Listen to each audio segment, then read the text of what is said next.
When you do things that prioritize sexuality over propriety or over dignity, that is you being a slut, but it's also you honoring our relationship. Our question today comes from Daniel, who started seeing his kinky partner several months ago. He describes a scene where he was fucking her and he asked her if she liked his dick inside her. When she said yes, he replied, "Of course you do, you slut." And this resulted in his partner losing it entirely. She began to sob and clearly felt awful and soon after left the house. It was only when she texted him later asking him why would he call her a slut that he realized what had triggered her. They've had conversations about safe words and red lines, and yet this never came up. My preferred BDSM checklist that I use with my partners for a negotiation is kinkslist.com. And one of the things I like about that list is that it has a specific section on words, because I think it's an aspect of negotiation that's often skipped. Is, oh, we talked about paddles and we talked about whips and we talked about bondage and then we're done. No. Words are the most important negotiation session. And the word slut has a tremendous amount of cultural loading. The shame that is put on a lot of women for slutty behavior is started early and continued through their fertile years for the most part. And the challenge on many levels is realizing that society has a very good reason for that. Society is doing in many ways what it should be doing. And also, in private, society's opinion should not control. Society's opinion should not be the operating factor there. Like the notion of shaming slutty behavior is because the entire sort of sexual competition biologically that we've worked out as a species is men compete with each other and the environment to assort ourselves into hierarchies, and women choose off the top. The notion of women choosing the man that they prefer is undercut if a woman offers sexual access without competition. So that's the essence of what a slut is on some level, is making sexual access easy, or advertising that sexual access to her will be easy, and thus a man does not have to be successful in any competition in order to get access, and that upsets the apple cart for everyone. And so society has pretty strong anti-slut impulses because it upsets the selection process. Now, once the selection has happened and you're in bed together, then doing the things and enjoying the sex the way society would frown on publicly is exactly the best scenario for enhancing intimacy, right? And so there has to be, society pushes that sluttishness into the shadow psychologically, but it has to be reclaimed in order for sexuality to be owned wholly. Discussing terms like this in a negotiation with a partner becomes very important to say, how would you feel about being called a slut? Why? And it's on her in some ways, and I object pretty strongly to this sort of like triggering type thing. Like, people need to be able to have calm conversations about difficult topics. So if she's crying and like rushes out of I understand, okay, actually at the first, but she has to be able to come back to the table and say, hey, this is why I got triggered. This is what's in the history. This is what this means to me. And then they have to be able to negotiate around it, either to say, okay, hey, there's so much loaded up for you there that you're not really going to be able to overcome that or pull that back out of the shadow. So that just needs to be off limits. Or we need to unpack this and come up with a private meaning for this term. This is something I do with my subs in an explicit conversation, is I redefine this word for purposes within the relationship. So within the relationship, what I mean by the term slut is a woman who prioritizes her sexuality over her dignity. That's my definition. And so when you do things that prioritize sexuality over propriety or over dignity, that is you being a slut, but it's also you honoring our relationship. Because sex is between us, and you're putting that at a higher priority than your respectability, right? And that's hot. That's why it's hot. I do the same thing with the term whore, because that's another term that's often triggering for people. Again, these can be fun, kinky conversations. I'm presenting it very dryly here, right? Sure. But in a real relationship, it's done in a way that is exciting, playing with her as I'm doing these redefinitions. But it's also important. I'm doing important work within that kink context there. And it's after a negotiation. So I have this negotiation dryly about how do you feel about being a whore. If there's triggering aspects to that, then I do engage in exactly this kind of dry attempt at redefinition. Is what if we understand it this way within our relationship, and we do it in a cold kind of way. If there's no real trigger, then I still do the redefinition, but I do it in a hot way. But whore, a lot of people equate with prostitute. And for me, I redefine it within the relationship as a woman who takes arousing and satisfying a man to be her job. And so the notion between profession or exchange for money versus job in the sense of duty is the reason that prostitute and whore are different, I would say, right?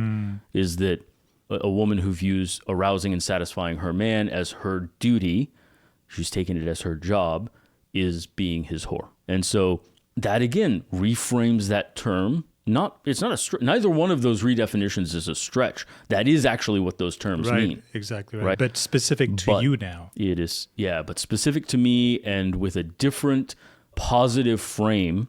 You're recontextualizing it within the DS dynamic. Recontextualizing, absolutely. And then also positively reinforcing it by saying this relationship wouldn't work if you weren't such a whore. Right?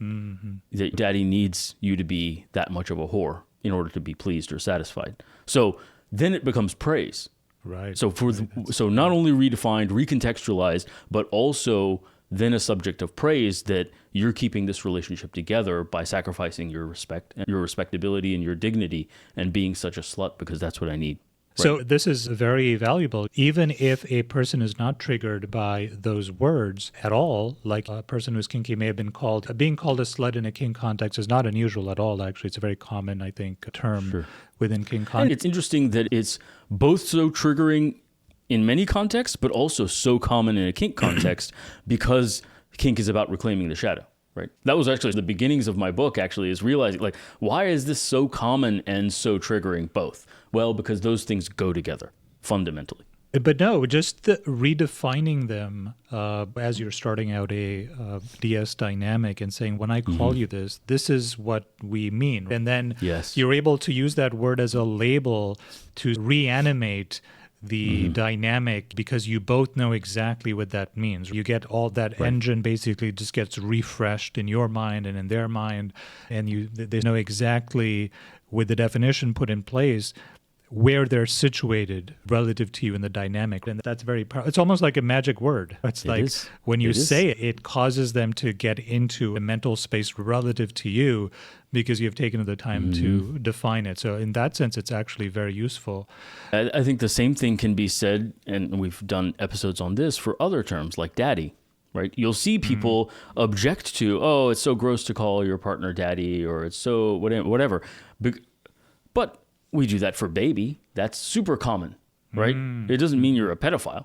Like, but because daddy within an intimate erotic context means something different. It is referencing the symbology of caring, caretaking authority figure who sets rules and boundaries and provides discipline. That's daddy. And that's the wise king or the father archetype. Symbologically, mythologically, that's what that term is enhancing. And again, there's that redefinition. And again, many people do that subconsciously. They just want to call. Why is it so hot when I call my partner daddy? They're not. They don't have to be conscious of that whole mythology underneath. You only have to become conscious of it if the conflict between your public persona and your private shadow is painful to the point where you have to figure out some explicit understanding in order to integrate them.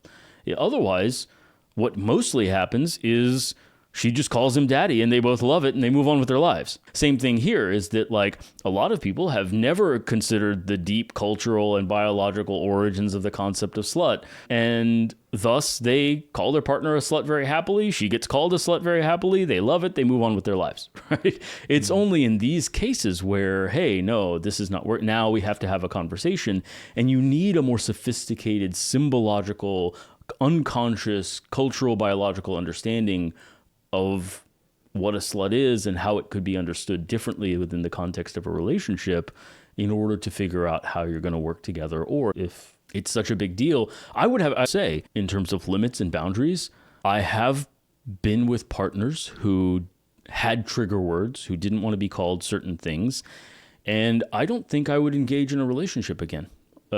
I think being with a partner who is triggered by certain words and cannot stand to have them redefined within the context of the relationship, I don't enjoy playing that way. And so I would rather not have a relationship with that person if I have to watch my language that closely, rather than the feeling of freedom, verbal freedom, which is very important to me. I'm okay with all kinds of other limits, but I enjoy free verbalization too much to be able to do that. Now, some partners have said, no, that word is too triggering. That's my hard limit. And then we break up, and that's great. And they can find a partner whose verbal kink isn't quite as strong. And then other partners are able to find a way to redefine and are able to say, oh, okay, I understand this differently from you now in the context of this relationship, and I'm fine with it. Yeah. So to that, and even the way that this person responded, the woman in this relationship in the question responded, where she just stormed out of the house and then texted the guy later, like, how could you even tell me that? And this is my own pet peeve, is when you're having a conflict with somebody, you don't do it over text. You have the best thing you should do is actually talk in person, or a lesser version of that is talking on the phone. But doing it over text is just a coward's way out, in my opinion. But this is going to prevent him from being able to trust himself or trust the relationship again, because he doesn't know what other trigger will occur down the road, because he's already gone and had safeguard conversations and had conversations about these other things. And he thought that he had covered all the ground he needed to cover. Right now, did he plumb every single rock? Maybe he just thought, well, slut is a pretty common word and most people would not be triggered by it if she's okay with all these other things. But just the way that she reacted is very detrimental to her own chances of having a healthy relationship in the future with somebody who's kinky. Because if she's going to blow up like this, then a person's just going to be walking on eggshells. And if she wants a dominant submissive dynamic at all, you don't want the dominant feeling like they're walking on eggshells, because she may blow up like this, and then you're going to have to reconfigure the whole thing all over again, because now the whole structure is collapsed. It's at least strained. And to build it back up again, for him to get back into the dominant frame where he can confidently call her something else that she's not triggered by, even when he does, he's going to recall this event, right? And you're now working from behind. You've lost some ground here. Sure. We talk a lot about how subs need to be able to trust doms. This is the most obvious area where doms have to trust subs, and she failed that. And that is using the safe word when things go wrong, and using it in a way that allows the relationship to continue. She could have safe worded if she were triggered, and then he would have stopped, understood, hopefully. Okay, I'm giving him a lot of credit here, but stopped, and they could have talked and said, oh, what happened? Okay, we can have an explicit conversation. That's why this whole triggering thing, trigger words, to me seems ridiculous. It's you need to be able to talk. You need to be able to work things out. If you're so quote unquote triggered by something that you can't stand to have a decent intellectual discussion about it where someone else disagrees with you. And that's the other thing, is she texted, I don't get why you'd fucking say that. She is saying that her particular understanding of that word is the only possible understanding of that word. And she is not open to the notion that it's a fairly common thing that people find erotic. And so that subtext of framing her definition as the only definition, the correct definition, leaves them with very little room to move, because how are they going to have a conversation about the term? She has already closed the door on understanding it differently.